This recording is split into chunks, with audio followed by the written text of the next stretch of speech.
الحمد للہ وکفا والصلاة والسلام علی عباده الذین اصطفا خصوصا علی افضلهم وخاتم النبیین محمد الامین وعلی آلہ وصحبہ اجمعین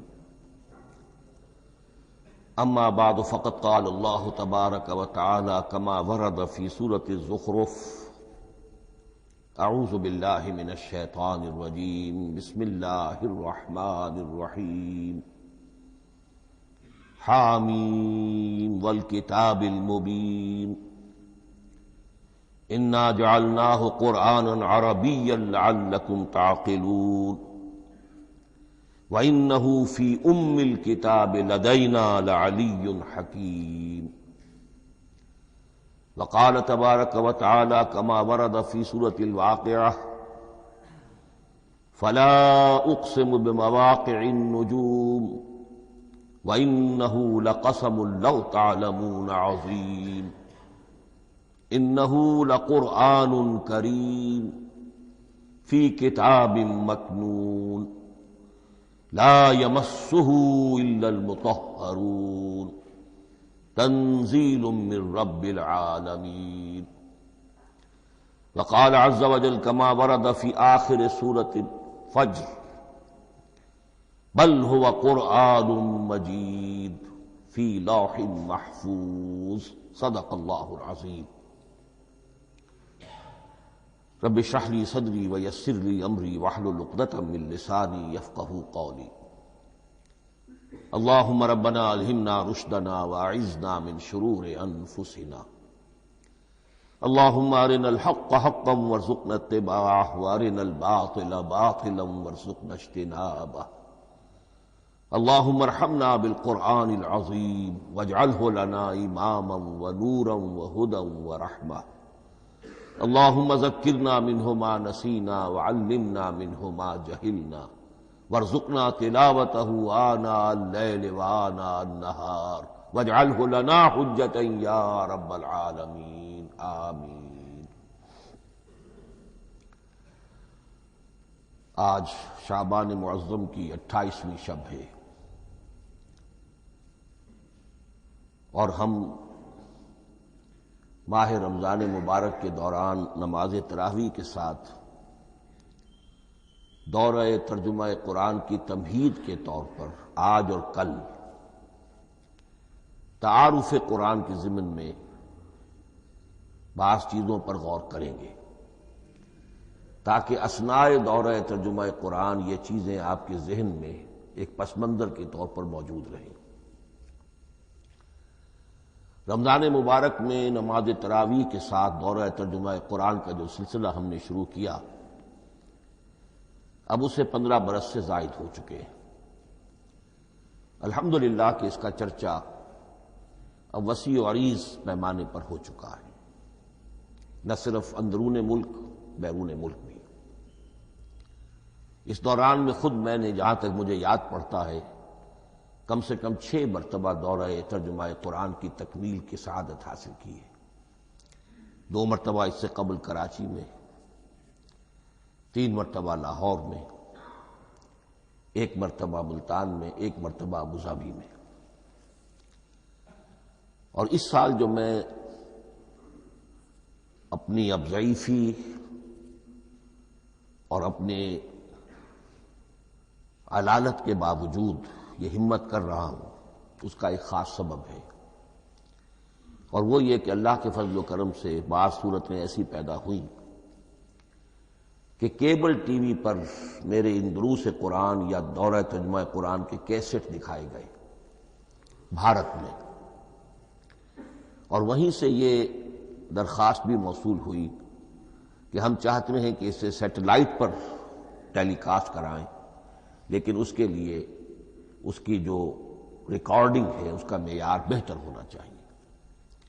تو اس ضرورت کو پورا کرنے کے لیے میں یہ ہمت کر رہا ہوں، اگرچہ اب جو بھی عمر کی سطح ہے وَمَن نُعَمِّرْهُ نُنَكِّسُ فِي الْخَلْقِ، میری یادداشت بھی اتنی شارپ نہیں رہی ہے جتنے پہلی تھی، استحضار جو کراس ریفرنسز کا ہے وہ بھی اب اتنا نہیں ہے جتنا کہ پہلے تھا، اور کبھی کبھی میری زبان لڑکھڑاتی بھی ہے، ان تمام معذوریوں کے باوجود اس ایک اہم ضرورت کے تحت میں نے یہ ارادہ کیا۔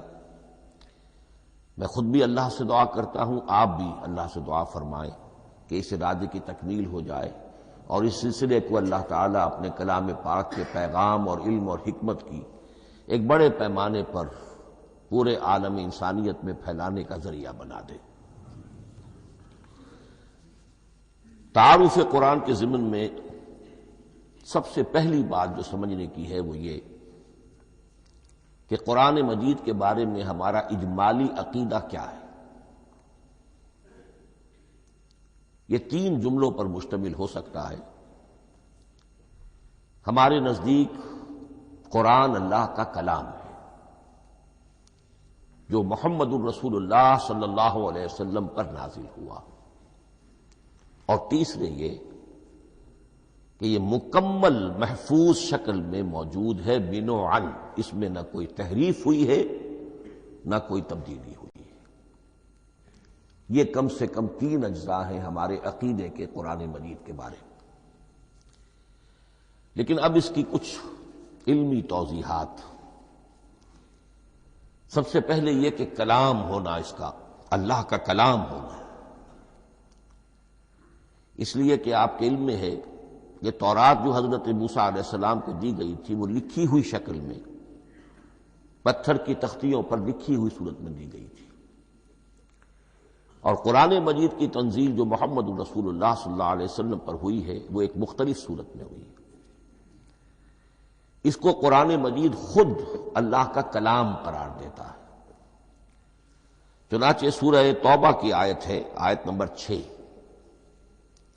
وَإِنْ أَحَدٌ مِّنَ الْمُشْرِكِينَ اسْتَجَارَكَ فَأَجِرْهُ حَتَّى يَسْمَعَ كَلَامَ اللَّهِ ثُمَّ أَبْلِغْهُ مَأْمَنَهُ۔ جب ہجرت کے 9ویں سال آخری وارننگ دی گئی تھی مشرکین عرب کو کہ اب صرف تمہیں چند مہینے کی مہلت دی جا رہی ہے، اس دوران میں آخری فیصلہ کر لو اسلام قبول کرنا ہے یا نہیں،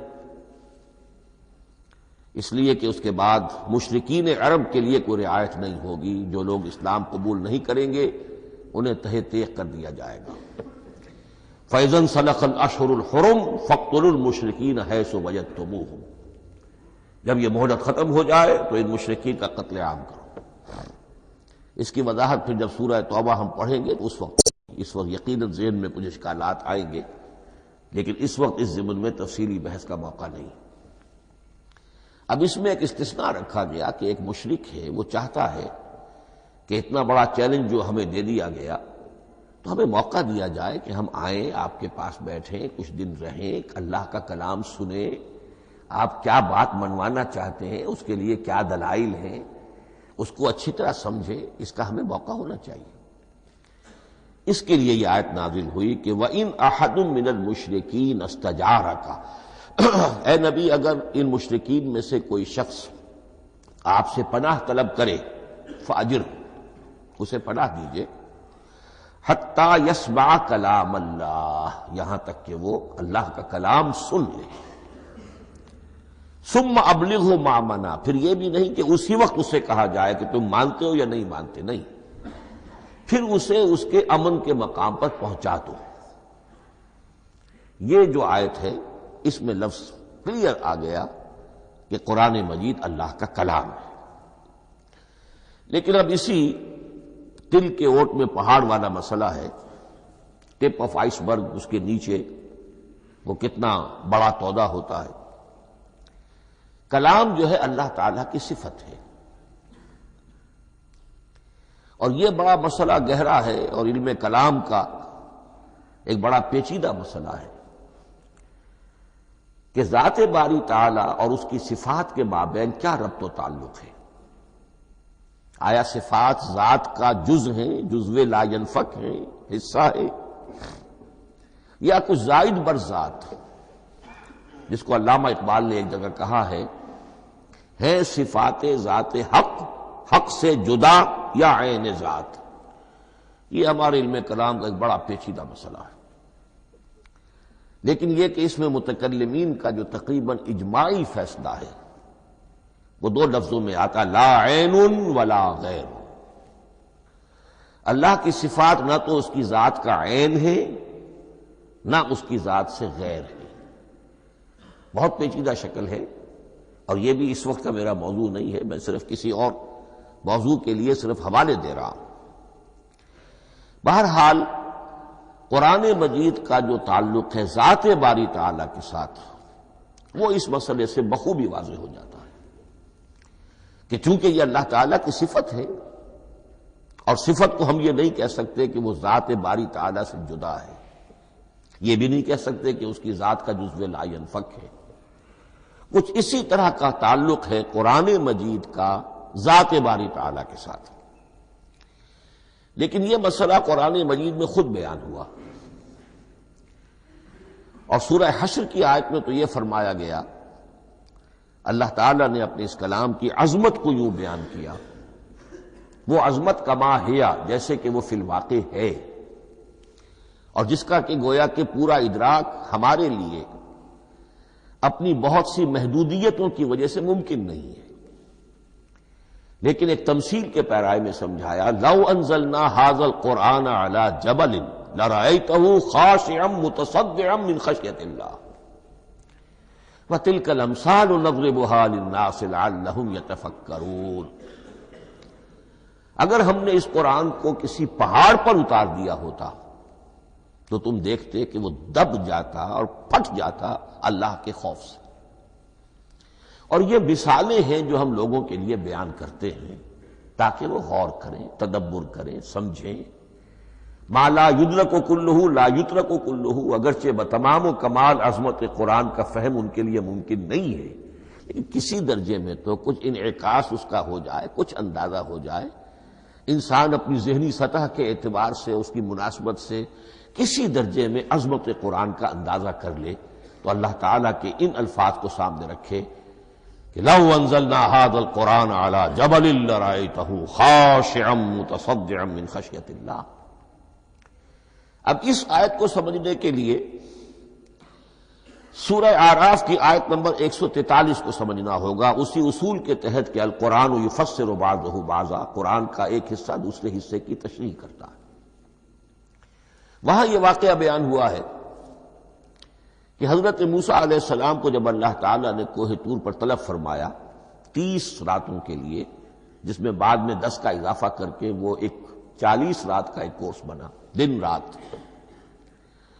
اس موقع پر جو مخاطبہ الہی، مکالمہ الہی سے مشرف ہوئے حضرت موسیٰ علیہ السلام، تو ان کی آتش شوق بھڑکی اور انہوں نے بڑی جرأت کر کے یہ درخواست کر دی، رب ارنی انظر الیک، پروردگار مجھے اپنا دیدار بھی عطا فرما، مجھے موقع عنایت فرما، میں تجھے دیکھ سکوں.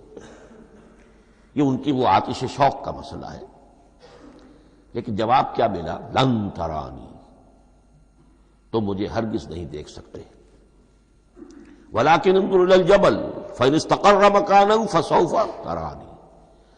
لیکن ظاہر بات ہے کہ حضرت موسیٰ علیہ السلام کو بات سمجھانے کے لیے کچھ مشاہدہ بھی کرانا تھا.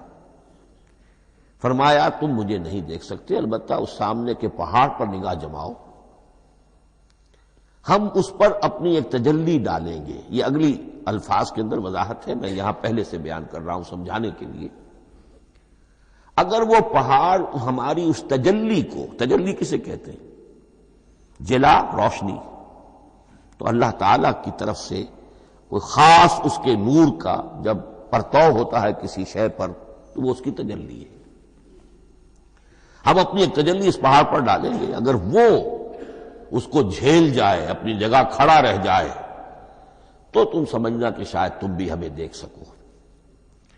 فلما تجلی ربہ للجبل، اب یہاں وہ لفظ آ گیا، جب اللہ نے تجلی اپنی پہاڑ پر ڈالی، جعلہ دکا وخر موسیٰ صعقا، وہ پہاڑ ریزہ ریزہ ہو گیا اور حضرت موسیٰ بے ہوش ہو کر گر گئے. اب یہ بے ہوش ہو کر گر جانا، جبکہ وہ تجلی براہ راست بھی نہیں ہے، بال واسطہ ہے. مشاہدہ جو کر رہے حضرت موسیٰ وہ بال واسطہ ہے، تجلی پہاڑ پر ہے. لیکن یہ کہ اس کا بھی بالواسطہ اس کا جو ہوا ہے، اس کی جو تاثیر ہوئی حضرت موسیٰ علیہ السلام پر کہ وہ اس کی تاب نہ لا سکے اور بے ہوش ہو کر گر گئے۔ یہاں سے یہ بات سمجھ میں آتی ہے کہ یہ تجلی ذات باری تعالی تھی جس نے کوہ طور کو جلا کر بھسم کر دیا یا ٹکڑے ٹکڑے کر دیا، ریزہ ریزہ کر دیا۔ اب ذات الہی کے ساتھ جو تعلق ہے کلام الہی کا، اور یہ صفت جو لا عین ولا غیر کے درجے میں ہے ذات کے ساتھ، تو وہی تاثیر اس کلام الہی کی بھی ہے۔ لو انزلنا هذا القرآن على جبل لرأيته خاشعا متصدعا من خشية الله وتلك الامثال نضربها للناس لعلهم يتفكرون۔ اس حقیقت کو اس دور میں میں اپنے مطالعے کی محدودیت کا اعتراف کرتے ہوئے عرض کر رہا ہوں کہ میرے نزدیک جس قدر پرشکوہ انداز میں علامہ اقبال نے بیان کیا ہے، اسی کیفیت کو وہ شاید اس کی کوئی مثال نہ مل سکے۔ فاش گویم آنچ در دل مزمرست، یہ کتابیں نیست چیزیں دیگرست۔ میں صاف ہی کہہ دیتا ہوں جو میرے دل میں چھپی ہوئی بات ہے۔ فاش گویم آنچ در دل مزمرست، یہ کتابیں نیست، اس قرآن کو کتاب نہ سمجھنا، یہ کچھ اور شے ہے، چیزیں دیگر است۔ اب وہ چیزیں دیگر کیا ہے؟ وہی جو میں نے عرض کیا، ذات باری تعالی اور کلام کا صفت باری تعالی ہونا، اس کے بنا پر جو مناسبت ہے، جو قرب ہے، جو مشابہت ہے۔ مثل حق پنہاؤ ہم پیداستو، زندہ و پائندہ و گویاستو۔ اس کلام میں اللہ تعالی کی ساری صفات کا انعکاس موجود ہے۔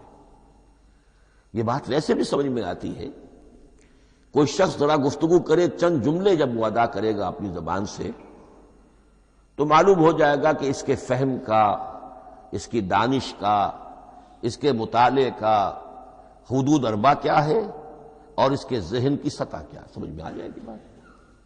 اس لیے کہ کلام جو ہے وہ متکلم کی پوری شخصیت کی عکاسی کر رہا ہوتا۔ تانت بازی راگ پایا، چند جملے کسی نے کہا، پتہ چل گیا کہ یہ کس سطح کے آدمی ہیں، علمی اعتبار سے، معلوماتی اعتبار سے، تہذیبی اعتبار سے، کلچرڈ ہیں یا نہیں ہیں۔ یہ ساری باتیں چند جملوں میں واضح ہو جائیں گی۔ تو اللہ تعالیٰ کی بھی جملہ صفات کا عکس اس قرآن میں موجود ہے۔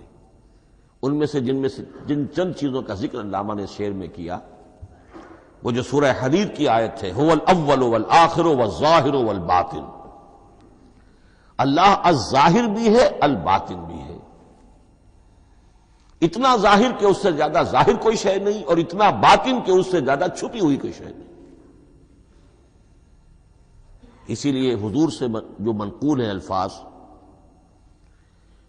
کہ پروردگار انت الظاہر فلیس فوقک شیء وانت الباطن فلیس دونک شیء، یہی کیفیت قرآن کی ہے۔ مثل حق پنہاں ہم پیداستو، پنہاں بھی ہے، ظاہر بھی ہے، جیسے ذات باری تعالی، اور جیسے اللہ تعالیٰ کی شان ہے جو آیت الکرسی کے شروع میں آئی، الحی القیوم۔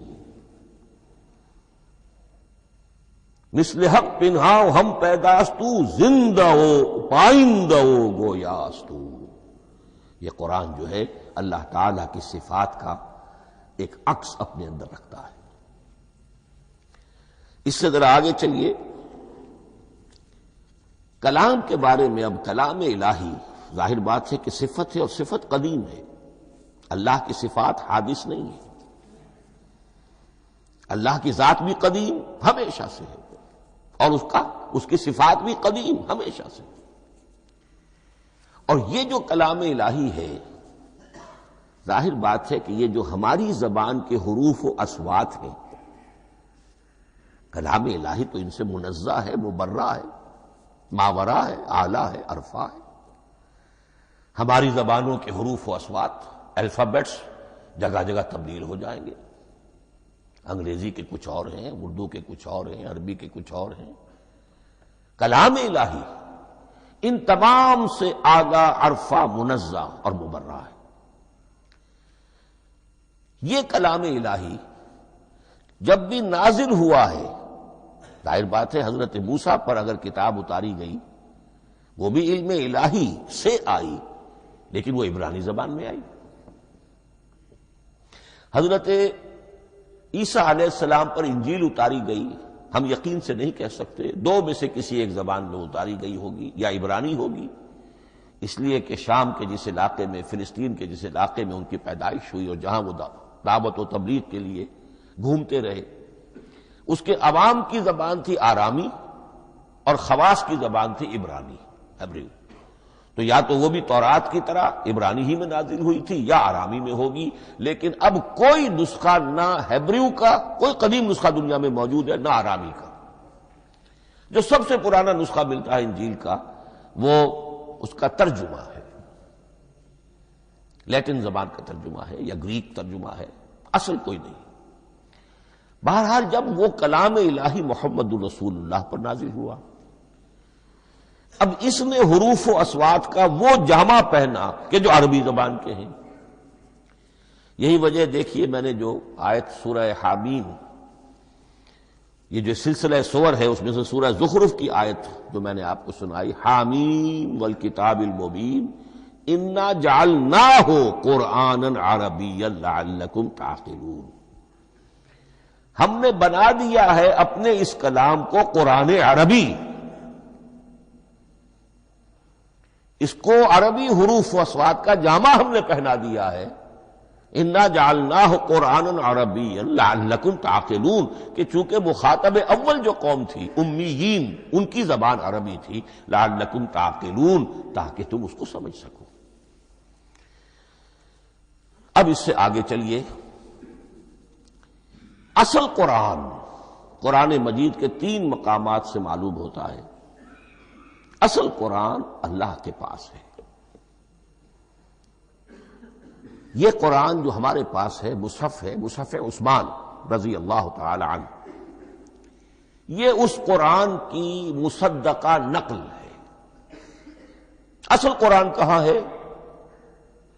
ایک جگہ فرمایا بل ہوا قرآن مجید فی لوح محفوظ، لوح محفوظ میں ہے، اصل قرآن وہاں ہے۔ اسی طریقے سے اسی سورہ زخرف کی اگلی آیت کیا ہے؟ ہم نے اسے عربی قرآن بنا کر اتارا، لیکن اصل قرآن کیا ہے؟ وَإِنَّهُ فِي أُمِّ الْكِتَابِ لَدَيْنَا لَعَلِيٌّ حَكِيمٌ، حقیقت میں تو یہ ام الکتاب میں ہے جو ہمارے پاس ہے، اور علی ہے، بہت بلند، حکیم، بڑی حکمت والا، یا محکم مضبوط۔ حکیم کے دونوں معنی ہیں، استحکام بھی اسی ہے کاف اور میم کے مادے سے بنا ہے، کسی شے کا پختہ ہو جانا، مضبوط ہو جانا، اور عقل کی پختگی وہ حکمت ہے، وہ دانائی ہے۔ اس اعتبار سے نوٹ کیجئے، اصل قرآن کہاں ہے؟ لوح محفوظ میں۔ اصل قرآن کہاں ہے؟ ام الکتاب میں۔ اسی کو کہا گیا ہے ایک اور مقام پر، فی صحف مکرمۃ مرفوعۃ مطہرۃ بایدی سفرۃ کرام بررہ۔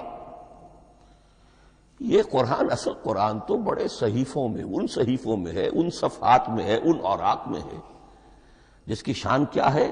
مکرمۃ، ان کی انتہائی تعظیم کی جاتی ہے، مطہرۃ، نہایت پاک صحیفے، فی صحف مکرمۃ مرفوعۃ، بلند و بالا، مطہرۃ بِأَيْدِي سَفَرَةٍ كِرَامٍ بَرَرَةٍ، ان فرشتوں کے ہاتھ میں جو بہت باعزت، بہت اونچے درجے کے، ان کے ہاتھوں میں ہے۔ وہ لوگ ہیں کہ جب اس کی تحویل میں ہے یہ کلام پاک، فی صحف مکرمۃ مرفوعۃ مطہرۃ بِأَيْدِي سَفَرَةٍ كِرَامٍ بَرَرَةٍ۔ اب اسی کو بیان کیا ہے سورہ واقعہ میں، فلا اقسم بمواقع النجوم، تو نہیں، میں قسم کھاتا ہوں ستاروں کے ڈوبنے کی جگہ کی۔ وَإِنَّهُ لَوْ تَعْلَمُونَ لَقَسَمٌ عَظِيمٌ وَإِنَّهُ لَقَسَمٌ لَوْ تَعْلَمُونَ عَظِيمٌ، اور اگر تم جان سکتے تو یہ بہت بڑی قسم ہے جو ہم نے کھائی ہے، بہت بڑی گواہی ہے جو ہم نے پیش کی ہے۔ اب تدریجاً اس کا انکشاف ہو رہا ہے۔ یہ آج جو تصور ہے بلیک ہولز کا، اس سے کچھ اندازہ ہوتا ہے یہ ستارے کہاں ڈوب جاتے ہیں، بڑے بڑے ستارے نسیم منسیہ ہو جاتے ہیں، ستارے نہیں پوری گیلیکسیز اس میں گم ہو جاتے ہیں، وہ مقبرے ہیں بڑی بڑی گیلیکسیز کے۔ فلا اقسم بمواقع النجوم وانه لقسم لو تعلمون عظیم انه لقرآن کریم، یہ قرآن ہے بہت باعزت، فی کتاب مکنون، اور یہ اس کتاب میں جو چھپی ہوئی ہے۔ یہ لؤلؤ مکنون کا لفظ آتا ہے قرآن مجید میں، جیسے موتی ہوتے ہیں انہیں چھپا کر رکھا جاتا ہے ڈبیوں میں، مخملی ڈبیوں کے اندر موتیوں کو، اسی طریقے سے فی کتاب مکنون لا یمسہ الا المطہرون، وہ صحیفے بھی بہت مطہرہ تھے اور ان کو چھو نہیں سکتے مگر وہی جو انتہائی پاک ہیں، ملائکہ مقربین، جن کے قریب سے بھی ہو کر معصیت یا گناہ کا کوئی تصور تک نہیں گزر سکتا، وہ ہیں جو اس کو چھوتے ہیں، ان کے ہاتھوں میں ہے، ان کی تحویل میں ہے۔ یہ ہے وہ چیزیں کہ جس سے اندازہ ہوا کہ اصل قرآن کہاں ہے۔ یہ جو ہمارے پاس ہے در حقیقت یہ نقل مطابق اصل ہے، مصدقہ نقل ہے۔ اب اس میں آپ سے عرض کر دوں کہ ایک بہت خوبصورت بات ہمیں جو ملتی ہے، تورات میں جو استثناء، جو صفر استثناء ہے ڈیوٹرانومی، اس کے 18ویں باب میں 18ویں اور 19ویں آیات جو ہیں اس میں ذکر موجود ہے، میں ان کے لیے انہی کے بھائیوں میں سے تیری مانند ایک نبی برپا کروں گا۔ اللہ تعالیٰ کلام فرما رہے ہیں یہاں حضرت موسیٰ علیہ السلام سے، آج بھی موجود ہے اولڈ ٹیسٹمنٹ، ڈیوٹرانومی یا کتاب استثناء، صفر استثناء، اس کا 18واں باب، اس کی 18ویں اور 19ویں آیات جب چاہیں جا کر دیکھ لیں۔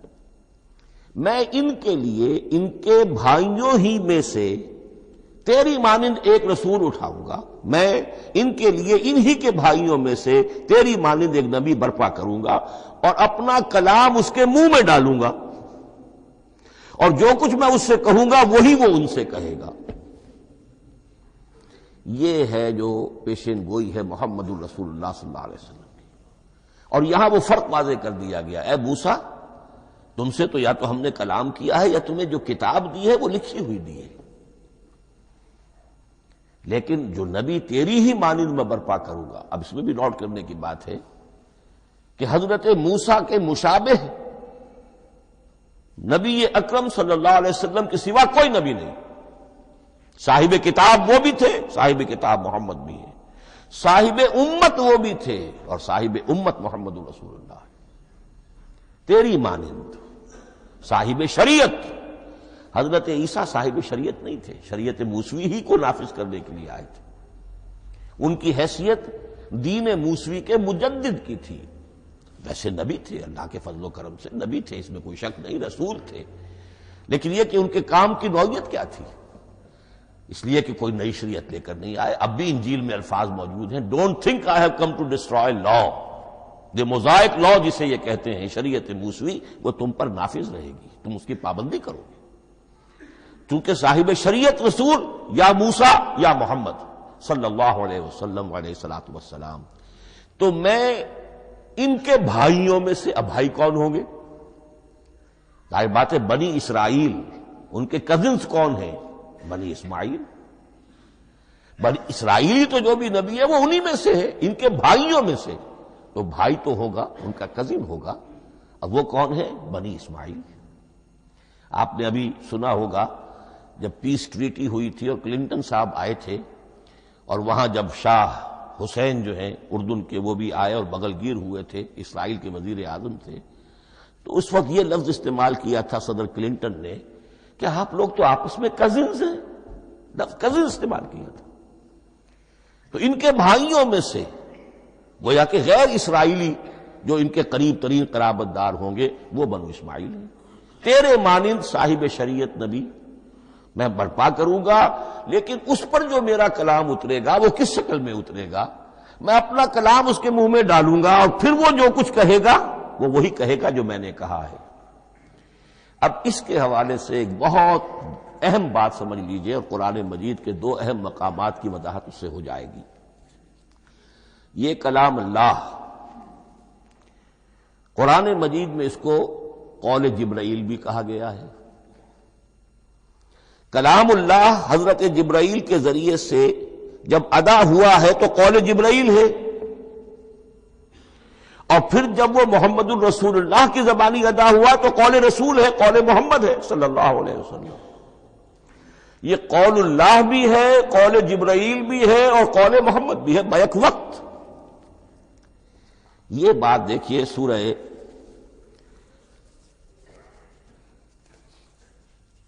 اذا السماء انفجرت، اس میں یہ سورت جو الفاظ آئے ہیں انہ لقول رسول کریم، سورت تکویر اذا الشمس کورت، انہ لقول رسول کریم ذی قوت عند ذی العرش مکین مطاع ثم امین وما صاحبکم بمجنون. یہ یہاں پر حضرت جبرائیل کا ذکر ہو رہا ہے. وما ہوا بقول شیطان الرجیم، محمد تک اس قرآن کو لانے والا تو وہ بلند پائے کا فرشتہ ہے، یہ کوئی شیطان رجیم نہیں ہے. اس لیے کہ مکے والوں نے کہہ دیا تھا ہو سکتا ہے کوئی بدروح آئی ہو محمد پر اور اس بدروح نے کوئی الٹی سیدھی بات سکھا دی ہو. نہیں، انہ لقول رسول کریم، یہاں رسول کریم کون ہے؟ حضرت جبرائیل. انہ لقول رسول کریم ذی قوت عند ذی العرش مکین، بڑی قوت والا اور جس کا بڑا اونچا مقام اور مرتبہ ہے عرش والے کے قریب.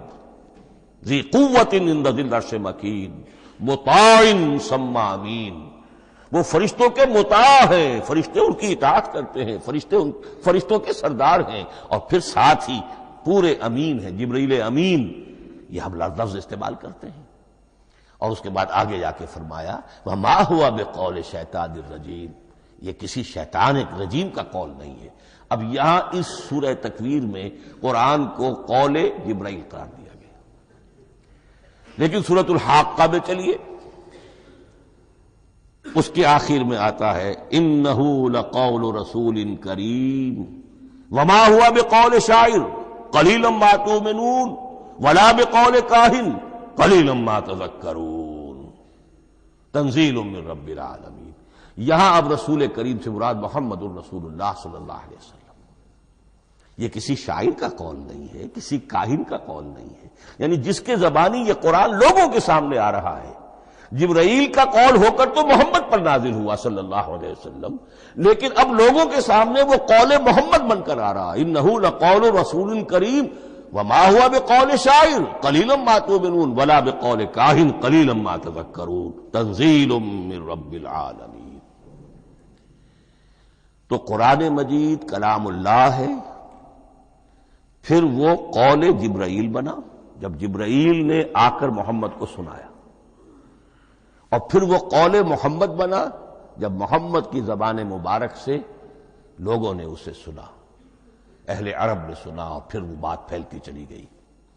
اب آخری بحث اس موضوع پر جو ہے وہ یہ ہے، کلام الہی کی 3 صورتیں ہیں جو قرآن مجید میں سورہ شورى کی آیت نمبر 51 میں بیان ہوئی ہے. وما كان لبشر ان يكلمه اللہ، کسی بشر، کسی انسان کی یہ حیثیت نہیں ہے، مقام نہیں ہے کہ اللہ اس سے کلام کرے.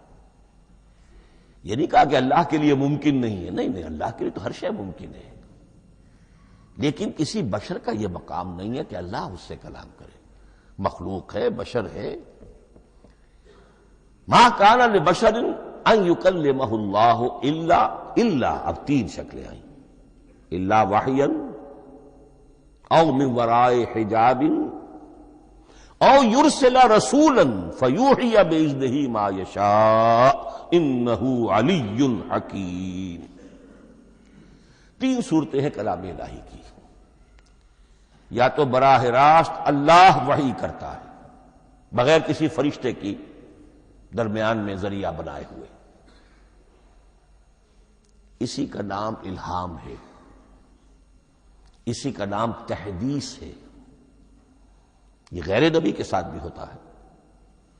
حضور نے فرمایا ہر نبی کی امت میں محدث ہوتے تھے جن سے اللہ کلام کرتا تھا، اور میری امت کا محدث عمر ہے رضی اللہ تعالی عنہ۔ محدث نہیں، محدث کے معنی ہے علم حدیث کا ماہر۔ امام بخاری محدث ہیں، امام مسلم محدث ہیں۔ محدث تحدیث سے مفعول بنا جس سے بات کی جاتی ہے، محدث۔ اللہ بات کرتا ہے، اللہ دل میں ڈال دیتا ہے، القاء ہو جاتا ہے، الہام ہو جاتا ہے، کوئی فرشتہ درمیان میں نہیں، براہ راست۔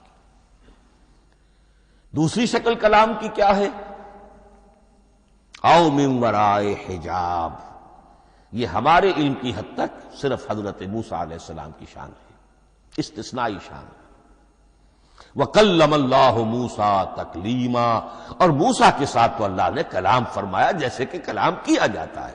فرق کیا تھا؟ من ورائے حجاب، پردہ تھا، دیکھ نہیں سکتے تھے، تبھی تو ان کی وہ آتشی شوق بھڑکی تھی۔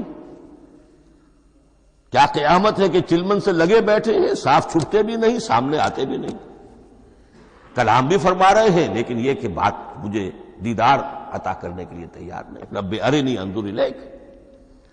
لیکن یہ جو کلام ہے ہمارے علم کی حد تک براہ راست اس دنیا میں حضور سے ہوا ہے معراج کی شب، لیکن وہ 7ویں آسمان پر ہوا۔ اس دنیا میں ہمارے علم کی حد تک یہ کلام براہ راست من ورائے حجاب صرف حضرت موسیٰ علیہ السلام کی استثنائی شان ہے۔ اور تیسرا ہے او یرسل رسولا فیوحی باذنہ ما یشاء، یا تیسری صورت یہ کہ اللہ کسی پیغامبر کو بھیجتا ہے جو وحی کرتا ہے جو اللہ چاہتا ہے۔ یہ تیسری شکل ہے وحی کی۔ قرآن مجید اس تیسری شکل میں نازل ہوا ہے محمد الرسول اللہ صلی اللہ علیہ وسلم پر۔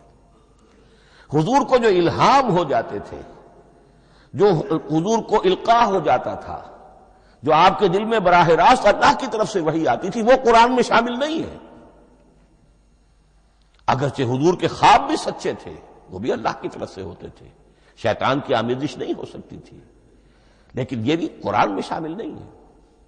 قرآن میں شامل ہے تیسری قسم کی وحی، او یرسل رسولا، پھر ہم بھیجتے ہیں ایک پیغامبر کو فرشتوں میں سے۔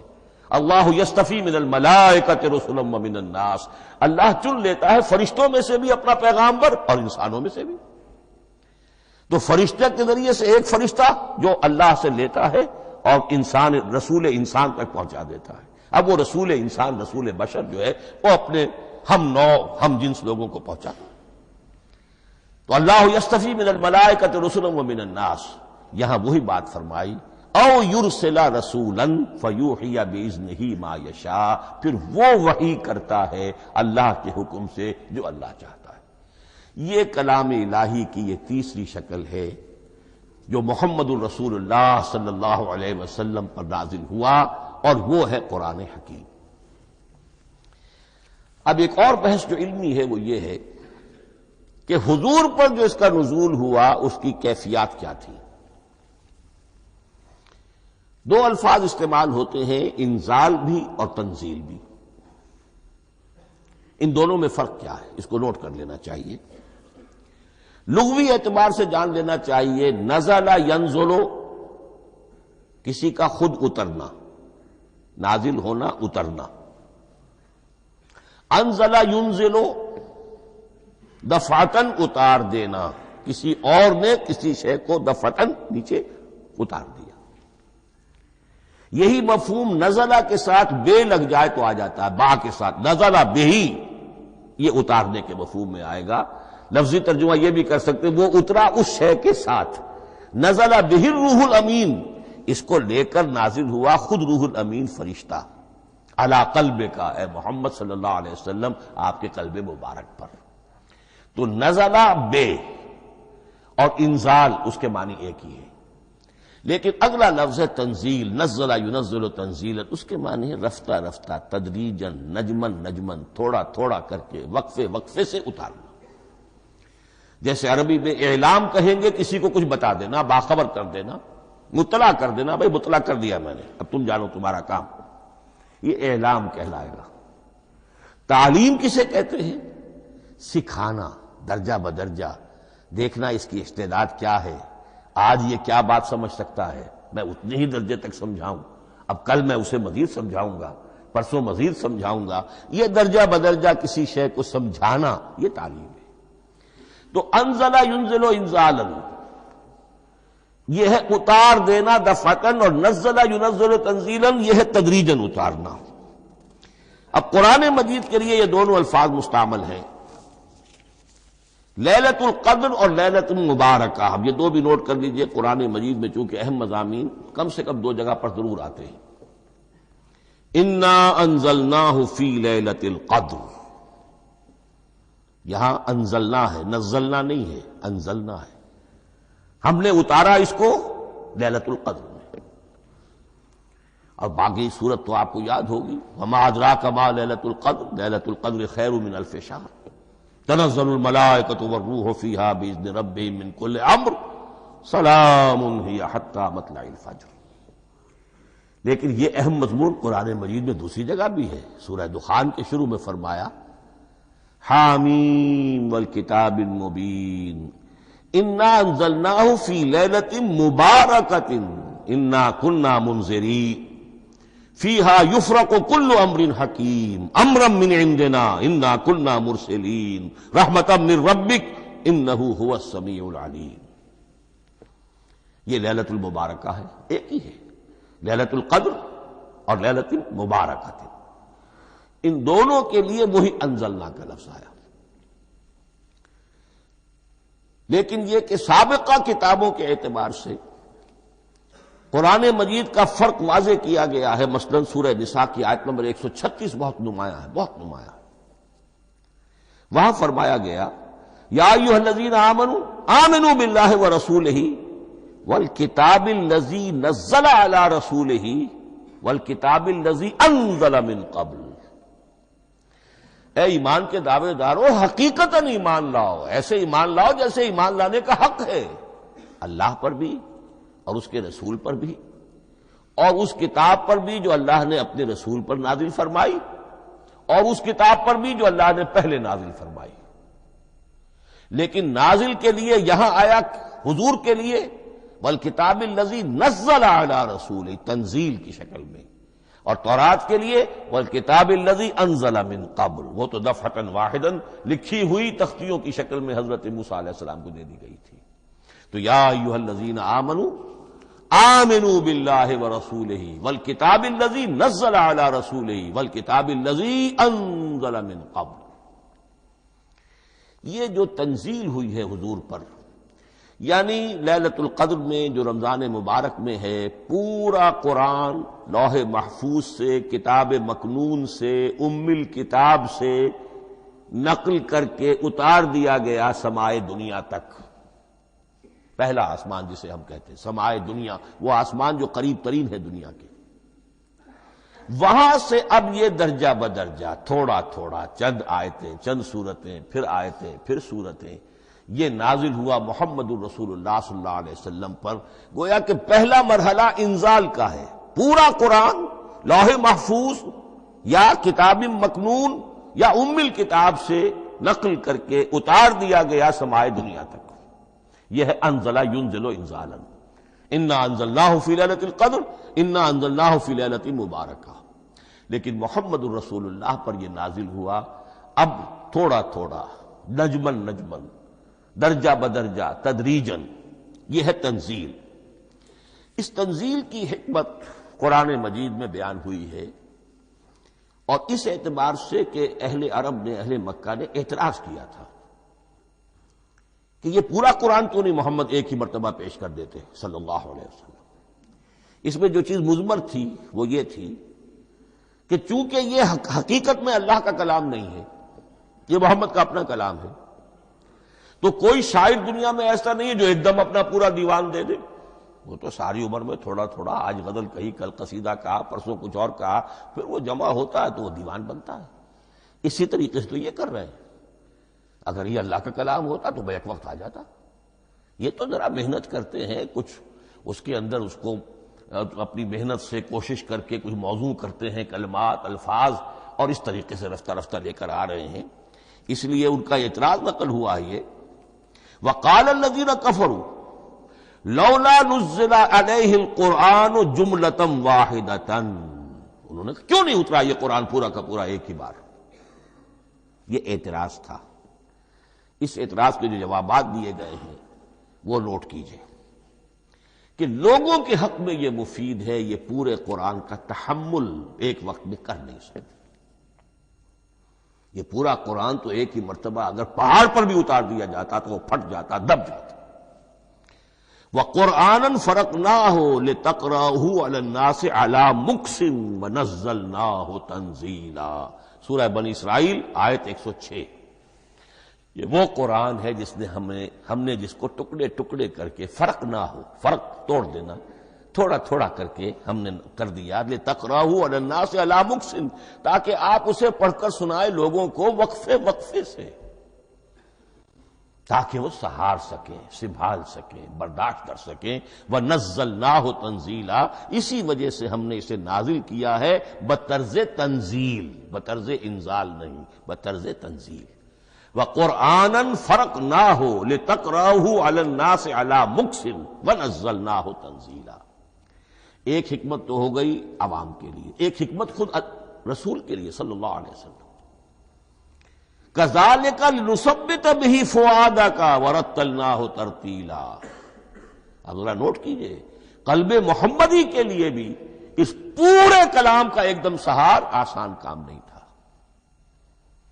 یہ اس لیے، یہ اسی سورہ الفرقان کی جو آیت کا میں نے ایک حصہ آپ کو سنا دیا تھا، اسی کے اندر اس کا جواب آیا ہے، اسی آیت میں، آیت نمبر 32 ہے یہ سورہ فرقان کی۔ وَقَالَ الَّذِينَ كَفَرُوا لَوْلَا نُزِّلَ عَلَيْهِ الْقُرْآنُ جُمْلَةً وَاحِدَةً، یہ اعتراض ہے۔ جواب کیا ہے؟ كَذَلِكَ لِنُثَبِّتَ بِهِ فُؤَادَكَ، ہم نے یہ اس لیے کیا ہے نبی کہ اس کے ذریعے سے آپ کے دل کو ٹھہراؤ اور جماؤ عطا کریں، یہ ایک دم اس کا اتر جانا۔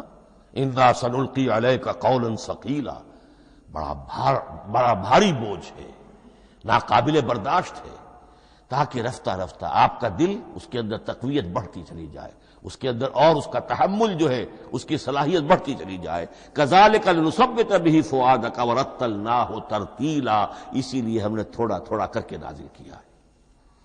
وَلَا يَأْتُونَكَ بِمَثَلٍ إِلَّا جِئْنَاكَ بِالْحَقِّ وَأَحْسَنَ تَفْسِيرًا، ساتھ ہی فرمایا کہ یہ لوگ جو بھی اعتراض کریں گے ہم اس کا جواب بھی اور بہترین تعویل بھی آپ کو دے دیں گے۔ اب اگلی بحث یہ ہے، یہ قرآن کب اور کہاں نازل ہوا؟ یہ عام معلوماتی شے ہے، اس میں کوئی پیچیدگی نہیں ہے، لیکن اس کی اہمیت ہے، بہت ضروری ہے، وہ میں انشاءاللہ اگلی بحث میں جبکہ قرآن کے سمجھنے کے جو اصول ہیں ان کو بیان کروں گا تو وضاحت سے بات آئے گی۔ یہ کہ یہ عام معلوماتی ایک ہمارے ذہن میں خاکہ رہنا چاہیے، زمان و مکان کا کیا رشتہ ہے قرآن کے ساتھ۔ قرآن نازل کب ہوا؟ ہمارا چونکہ عام طور پر جو معمول ہے، ہم تو جو کرسچن ایرا ہے اس کے حوالے سے ہمارے ذہن کے اندر سارا حساب کتاب ہے، تو سن 610 عیسوی سے لے کر 632 عیسوی تک شمسی حساب سے 22 سالوں میں قرآن نازل ہوا ہے۔ 571 حضور کی ولادت کا سال ہے، 571 عیسوی۔ 610 میں آپ 39 سال کے ہوئے، لیکن قمری حساب سے 40 کے ہو چکے۔ 610 میں قرآن کی تنزیل شروع ہوئی اور 632 میں آپ کا انتقال ہوا۔ 22 برس زمانی اعتبار سے نقشہ ذہن میں رکھیے، اور اسے ہم اگر دوسرے حساب سے کہیں گے تو عام الفیل، وہ جو ابرہہ آیا تھا بیت اللہ کو ڈھانے کے لیے، وہ سال عربوں میں بہت مشہور ہو گیا تھا، اور وہی سال حضور کی ولادت کا ہے، تو عام الفیل ہی میں حضور کی ولادت ہوئی، لہذا 40 عام الفیل میں قرآن مجید کا نزول شروع ہوا، اور 11 ہجری تک یہ 23 برس بنتے ہیں قمری حساب سے۔ ایک رائے یہ بھی ہے کہ قرآن کا نزول 20 برس میں ہوا ہے، اور اس میں وضاحت یہ ہے کہ پہلے 3 سال اللہ تعالی نے ایک فرشتے کو حضرت اسرافیل علیہ السلام کو مامور کیا تھا حضور کی تعلیم پر۔ دنیاوی اعتبار سے حضور نے کوئی تعلیم حاصل نہیں کی، آپ امی تھے، آپ نے دنیاوی اعتبار سے کسی کے سامنے زانو تلمس طے نہیں کیا، کہیں کوئی تعلیم حاصل نہیں کی، کہیں کوئی تحصیل علم نہیں کیا، لیکن اللہ تعالی نے علمہ شدید القوا، اللہ تعالی نے جو کچھ انہیں سکھایا ہے، جو علم انہیں عطا کیا ہے، تو ایک روایت یہ ہے کہ 3 برس تک، اور اس کے بعد پھر قرآن نازل ہونا شروع ہوا تو 20 برس تک قرآن نازل ہوا۔ لیکن وہ لوگ بھی مانتے ہیں کہ سورہ علق کی آیتیں نازل ہو چکی تھی، پھر 3 برس کا وقفہ ہے۔ سورہ علق کی آیتیں کیا ہے؟ جو پہلی وحی ہے، اقرأ بسم ربک الذی خلق خلق الانسان من علق اقرأ وربک الاکرم الذی علم بالقلم علم الانسان ما لم یعلم، گویا کہ بسم اللہ ہو رہی ہے محمد الرسول اللہ صلی اللہ علیہ وسلم کی تعلیم کی۔ اور جن گھرانوں میں یہ رواج ابھی تک چل رہا ہو، بسم اللہ بچوں کی کراتے ہیں، ایک تقریب کی شکل میں منعقد کرتے ہیں، ہمارے ہاں یہ رواج تھا، اب ہم چھوڑ چکے ہیں، کہ جو تقریب بھی حضور کی اور صحابہ کی زندگیوں سے ثابت نہ ہو، ہمیں کوشش کرنی چاہیے کہ ان تقریبات کا سلسلہ منقطع کریں۔ ما انا علیہ واصحابی، ہماری تقریبات جو ہیں وہ بس وہیں تک محدود رہنی چاہیے۔ بہرحال وہ جو ایک چلتی ہے روایت، 4 سال 4 مہینے 4 دن کا بچہ یا بچی ہو تو بسم اللہ یہی آیتیں پڑھی جاتی ہیں، پڑھ تو نہیں سکتا، انگلی رکھ کر پڑھانے والا کوئی عالم دین بیٹھ جاتا ہے سامنے، وہ نہا دھو کر بچہ یا بچی بیٹھی ہوئی ہے، اور اس کو اقرأ بسم ربک الذی خلق خلق الانسان من علق اقرأ وربک الاکرم الذی علم بالقلم علم الانسان ما لم یعلم۔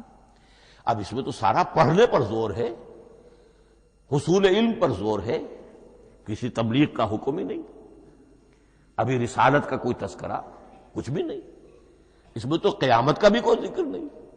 اب اس کے بعد روایت یہ ہے کہ 3 برس تک پھر حضرت اسرافیل دن رات حضور کے ساتھ رہے ہیں اور آپ کی تعلیم ہوئی ہے، اور پھر 3 برس کے بعد پھر وحی کا سلسلہ شروع ہوا ہے، واللہ عالم۔ لیکن یہ کہ جب سورہ اقرا نازل ہو چکی ہے اس کی 5 آیتیں، تو وہ 3 برس بھی اس کا وقفہ شمار ہوں گے، زمانہ نزول پھر وہی 23 برس رہے گا۔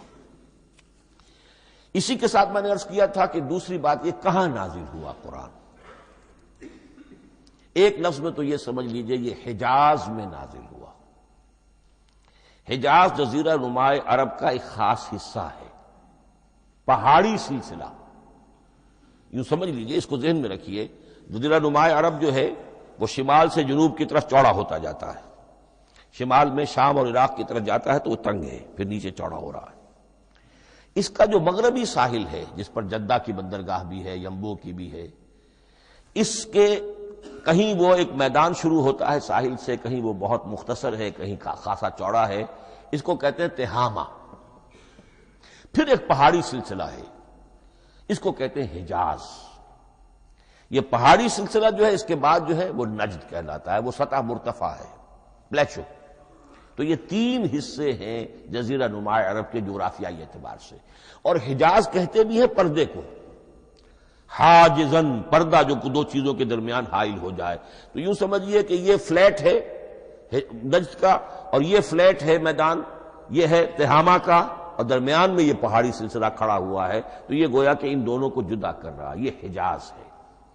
اس حجاز ہی کا شہر مکہ ہے، اس حجاز ہی کا شہر مدینہ ہے، اس حجاز ہی کا شہر طائف ہے، اس حجاز ہی کی آخری ٹپ سمجھ لیجئے تبوک ہے۔ تو حضور صلی اللہ علیہ وسلم کی پوری زندگی آغاز وحی کے بعد سے لے کر وہ اسی علاقے کے اندر، پہلے آپ مکے میں تھے، قرآن مجید کی جو صورتیں اس دور میں نازل ہوئیں، آیتیں نازل وہ مکیات کہلاتی ہیں۔ پھر آپ نے ہجرت کی، اور ہجرت کر کے جب آپ جا رہے تھے اس دوران میں بھی کچھ قرآن نازل ہوا اثناء ہجرت میں۔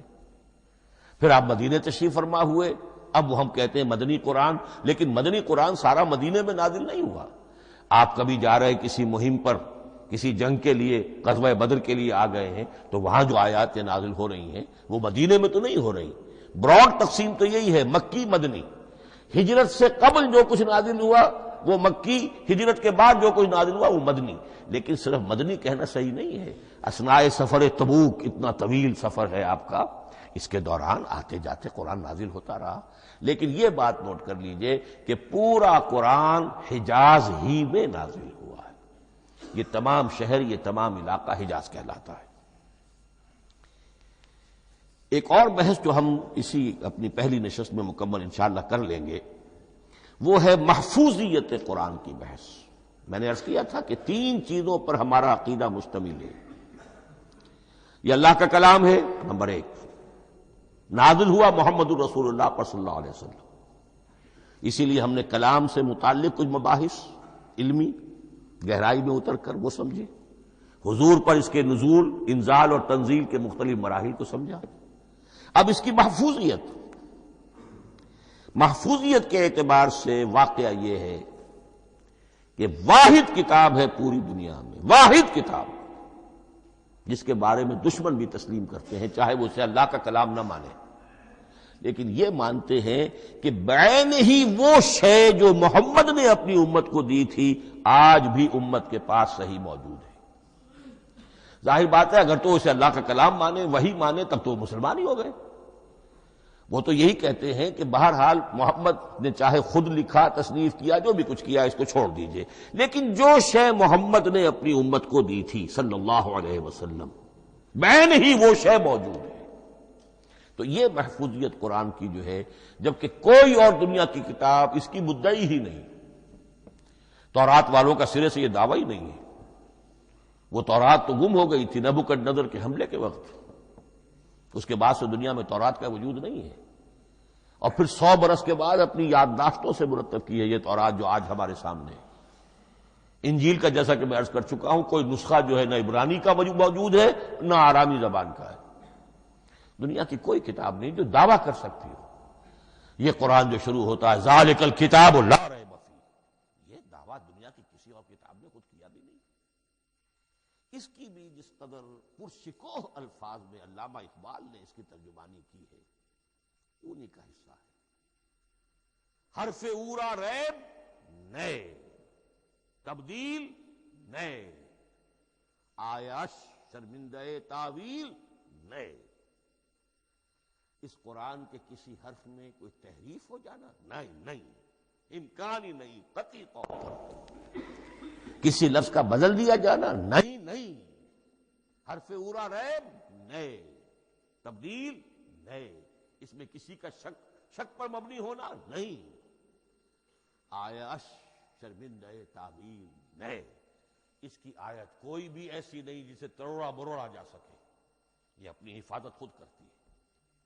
لا یاتیہ الباطل من بین یدیہ ولا من خلفہ، حامیم السجدہ کی آیت نمبر 42. اس پر باطل حملہ آور ہو ہی نہیں سکتا. انا نحن نزلنا الذکر وانا لہ لحافظون، ہم ہی نے یہ الذکر نازل کیا ہے اور ہم ہی اس کی حفاظت کرنے والے. جہاں تک پہلے ٹکڑے کا تعلق ہے اس آیت مبارکہ کا، اس میں تو تورات بھی آئے گی. تورات کس نے نازل کی؟ اللہ نے نازل کی. انجیل کس نے نازل کی؟ اللہ نے نازل کی. انا انزلنا التوراۃ فیہا ھدی ونور، یہ سورہ مائدہ میں الفاظ ہیں. انجیل کے بارے میں بھی ہم نے انجیل عطا کی عیسیٰ کو، فیہ ھدی ونور. لیکن یہ کہ انا نحن نزلنا الذکر، اس کو اس قدر تاکید کے ساتھ کہہ کر وانا لہ لحافظون، اور ہم ہی اس کے محافظ ہیں. لیکن اس موضوع پر اہم ترین مقام جو ہے قرآن مجید کا وہ سورہ قیامہ کی یہ آیات ہے. لا تحرک بہ لسانک لتعجل بہ. جب قرآن نازل ہوتا تھا حضور جلدی جلدی زبان کو حرکت دیتے تھے، یاد کر لیں، مبادا کہیں بھول جاؤں، مبادا کوئی لفظ جو ہے تبدیل ہو جائے. یہ مشقت جو آپ جھیل رہے تھے اس سے اللہ نے روک دیا از راہ شفقت اور محبت. لا تحرک بہ لسانک لتعجل بہ ان علینا جمعہ وقرآنہ، ہمارے ذمے ہے اس کو جمع کر دینا، آپ کے سینے میں جمع کر دیں گے اس کو. اور صرف جمع کرنا نہیں، قرآن ترتیب. قرآن ہوتا ہے پڑھا جاتا ترتیب سے. یعنی ترتیب نزولی، یہ بعد میں ہماری علیحدہ بحث بھی آئے گی کہ ترتیب نزولی اور ہے، ترتیب مصحف اور ہے، یہ ترتیب بھی ہم کروا دیں گے، یہ بھی ہمارے ذمہ ہے۔ ان علینا جمعہ وقرآنہ فاذا قرأناہ فاتبع قرآنہ، پھر جب ہم جس ترتیب سے پھر آپ کو پڑھائیں اسی ترتیب کی پیروی کیجیے۔ یہ جو ہے کہ قرآن کا جمع اور تدوین، یہ بھی اللہ تعالیٰ نے اس کی ضمانت لی، اور اس کی ترتیب بھی اللہ تعالیٰ ہی کی ضمانت سے ہے۔ اس اعتبار سے محفوظیت قرآن کے یہ دونوں پہلو ہمارے سامنے رہنے چاہیے۔ بارک اللہ لی ولکم فی القرآن العظیم ونفعنی وإیاکم بالآیات والذکر الحکیم۔